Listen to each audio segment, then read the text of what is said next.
Assalamualaikum warahmatullahi wabarakatuh. Perkenalkan, nama saya Ufin Maufiro, absen 32 dari kelas 11 MIPA 5. Terlebih dahulu saya akan menjelaskan tentang pengertian sendi.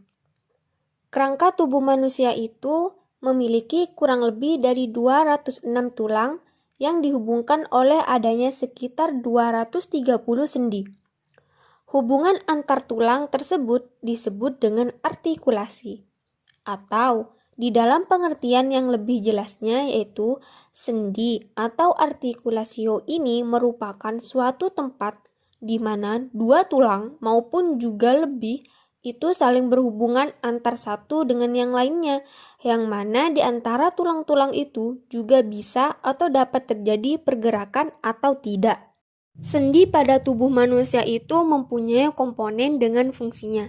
Di antaranya yaitu pertama, ligamen. Ligamen yaitu jaringan ikat yang menghubungkan tulang dengan tulang. Ligamen ini adalah suatu jaringan berbentuk pita yang tersusun dari serabut-serabut liat yang menghubungkan antar tulang supaya bisa atau dapat menyatu dengan sendi serta juga mencegah dari terjadinya dislokasi sendi serta juga tulang pada saat bergerak. Yang kedua ada kapsul sendi. Kapsul sendi ini adalah lapisan serabut yang melapisi sendi dan menghubungkan dua tulang yang membentuk persendian. Yang ketiga yaitu cairan sinovial, cairan pelumas pada ujung-ujung tulang yang terdapat pada bagian kapsul sendi. Selaput sinovial ini menjaga cairan sinovial itu tetap berada pada tempatnya. Yang keempat yaitu tulang rawan hialin.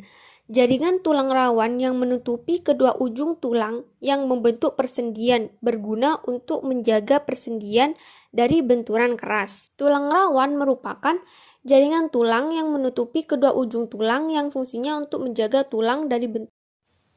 Jenis sendi. Sendi secara umum itu terbagi atas 3, tetapi di dalam ketiga bagian tersebut terdapat jenis lain yang termasuk ke dalamnya. Di bawah ini merupakan pembagian jenis sendi, di antaranya sebagai berikut. Yang pertama yaitu sendi fibrosa atau sendi mati atau sinartrosis.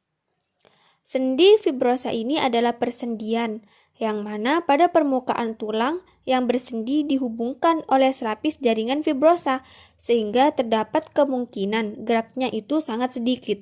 Contoh dari bagian sendi ini adalah sutura yang menghubungkan tengkorak serta tibiofibrularis inferior. Dengan berdasarkan komponen penghubung antar tulang, bisa atau dapat dibedakan menjadi sebagai berikut, yaitu ada sinartrosis sinfibrosis. Ini dihubungkan oleh serabut jaringan ikat, contohnya pada hubungan antar tulang tengkorak.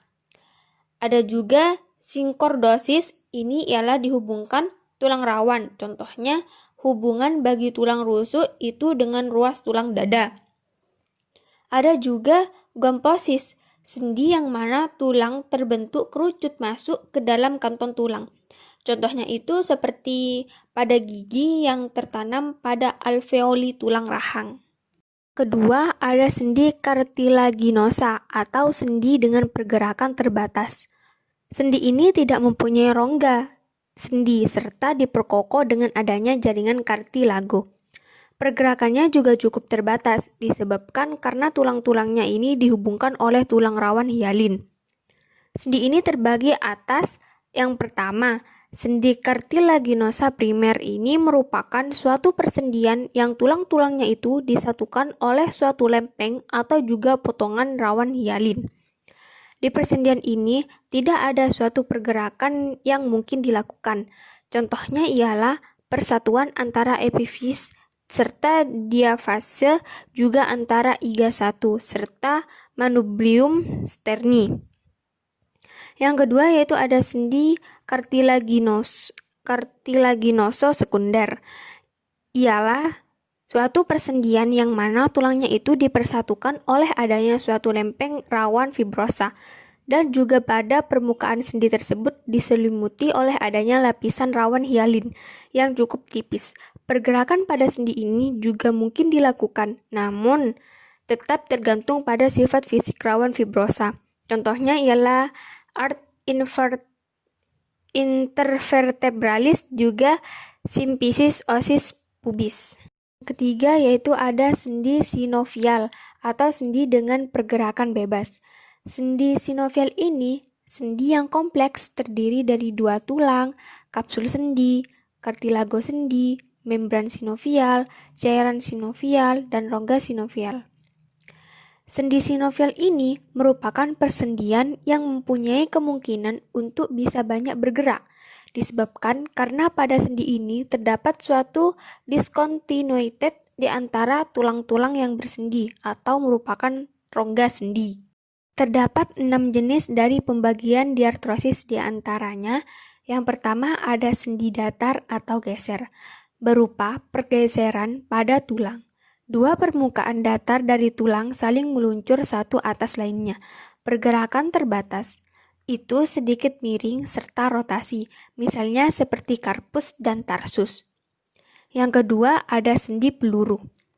Sendi peluru adalah sebuah ujung bulat yang tepat masuk di dalam suatu rongga cawan tulang lain, yang mengizinkan adanya suatu gerakan ke segala arah, seperti halnya bola di dalam lubang yang berbentuk fawan.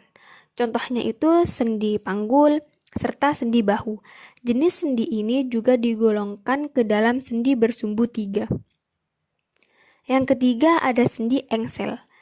Di dalam jenis ini, satu permukaan bundar itu diterima oleh yang lain sedemikian rupa, sehingga kemudian hanya mungkin gerakan di dalam satu bidang seperti misalnya gerakan engsel pintu.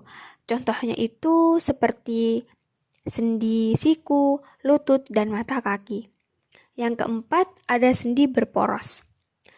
Hanya memungkinkan berputaran seperti pada gerakan kepala, yang mana atlas yang berbentuk cincin itu berputar sekitar prosesus yang berbentuk paku dari sumbu. Contoh lainnya itu ialah seperti gerakan radius sekitar ulna waktu pronasi atau yakni putar ke depan, serta juga supinasi atau yakni putar ke belakang dari lengan bawah. Yang kelima ada sendi kondiloid. Sendi ini mirip sendi engsel, namun bisa atau dapat bergerak di dalam 2 bidang, lateral, ke belakang, serta ke depan, sehingga fleksi serta ekstensi dan juga abduksi serta adduksi atau ke samping dan juga ke tengah, serta sedikit sirkumduksi, seperti halnya pergelangan tangan, namun bukan rotasi atau berputar. Yang terakhir ada sendi pelana, merupakan sendi yang timbal balik menerima.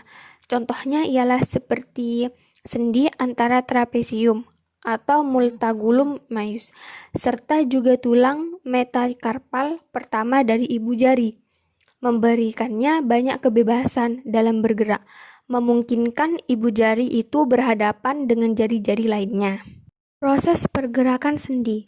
Pergerakan sendi ini adalah hasil kerja otot rangka yang melekat di tulang, yang membentuk artikulasi dengan cara memberikan tenaga, juga saraf untuk dapat memberikan sensitivitas di struktur anggota gerak terhadap posisi serta pergerakan.